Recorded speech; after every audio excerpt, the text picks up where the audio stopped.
All right, let's dive right in.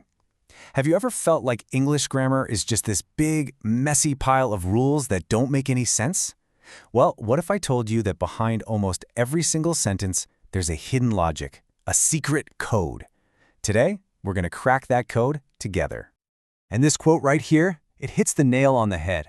When we speak or write, we're just tossing words into the air and hoping they land right. We're instinctively and powerfully arranging them into patterns. And hey, if it's not random, that means it's a system. And if it's a system, we can learn it. That's the million-dollar question, isn't it? What is this underlying blueprint that shapes everything we say? Well, stick with me, because we are about to find out. Now, you might think the most important part of a sentence is the subject. The who or the what. But here's the secret. The real master key to unlocking any sentence pattern is actually the main verb. Yeah, you heard that right. The verb is the engine. It's the powerhouse. The second you identify what kind of verb you're looking at, boom, the entire blueprint for the sentence just lays itself out in front of you. It tells you exactly what other parts need to be there and what their job is. It's an incredible shortcut. Okay, so we've got this master key. How do we actually use it? Well, it's pretty straightforward. We can sort the first 6 basic sentence patterns into 3 simple groups, and it's all based on the type of verb. The simple to-be verbs, the slightly more descriptive linking verbs, and of course, good old action verbs. So let's kick things off with the big one, the most fundamental group you'll see everywhere. These first 3 patterns are all built around one of the simplest, most common verbs there is, the verb to be. We're talking about words like is, am, are, was, and were. You know the ones. Okay, check this out. The dinner was tasty. Super simple sentence, right? But let's peel back the layers here and see what's really going on. This is where we find our very first pattern. And here's the breakdown. You've got your who or what, that's the dinner. You've got your be verb, was, and what comes after it? Tasty. It's a descriptor.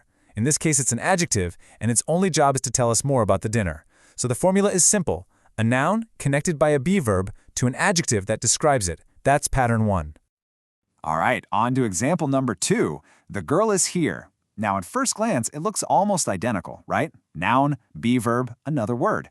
But, and this is key, that little word is has a totally different mission this time around.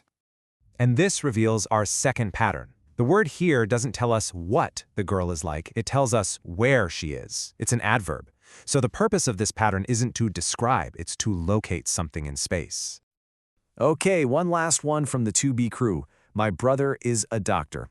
Again, the structure feels familiar, but the relationship between these words has shifted into something new again. Okay, so here's the crucial thing to see. My brother equals a doctor. They're the exact same person. The verb is acts like a giant equals sign. The noun a doctor is what we call an identifier. It renames or classifies the subject. And that's our third pattern. Its whole purpose is identification. All right, let's level up. We're moving on to group 2. Think of linking verbs as the more expressive cousins of the to-be verbs. They still connect the subject to something else, but they do it with a little more flavor. We're talking verbs like seems, becomes, appears, remains. This is a perfect example. We could just say, the girl is happy. That's our old friend, pattern 1. But using seems adds a bit of nuance, doesn't it? It describes her apparent state of being. So when you break it down, you can see this is basically just a variation on pattern 1. You've got a noun, a linking verb instead of be, and then an adjective that's describing the subject. The function is exactly the same. Connect the subject to its description. And now for our second linking verb pattern. This one is going to feel a lot like pattern 3, the identification one. Look closely. She and an outstanding student, that's the same person, right? It's that equals sign again. She equals an outstanding student. So this is pattern 5, noun 1, a linking verb, and noun 1 again. Its job is to identify the subject's ongoing state. But, this is an area where a lot of people get tripped up, which brings us to a really common point of confusion.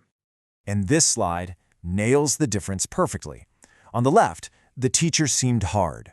In this case, hard is an adjective. It's describing the teacher's personality. That's a linking verb pattern. But now look to the right. The teacher worked hard. Here, Hard is an adverb. It's not describing the teacher, it's describing how she worked. It modifies the verb. And that one little change shifts the entire sentence into a completely different pattern. And that brings us to our final group for today, which just has one simple pattern in it. This is for sentences that use what are called intransitive action verbs. Now that sounds super technical, but all it means is that the verb expresses a complete action all by itself. It's totally self-sufficient. I mean, can a sentence get any simpler than this? Girls smile. 2 words, but it's a complete thought. The subject, girls, performs an action, smile. End of story. Nothing else is needed. And there it is, the blueprint for pattern 6. A noun, followed by an intransitive verb.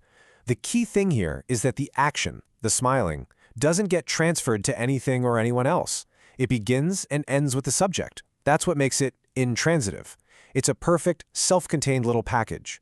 Birds fly. Dogs bark. Babies cry. It's the most basic action pattern there is.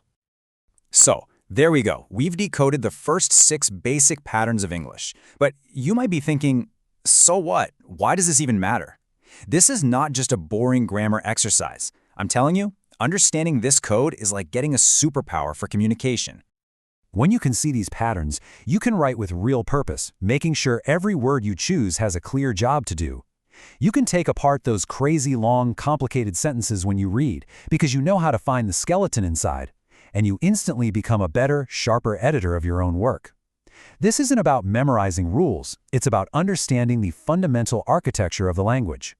So, I'll leave you with this. We've just pulled back the curtain and revealed the hidden structure that's running underneath our everyday language. You now have the keys to the first 6 patterns. The real question is, what are you going to build with them?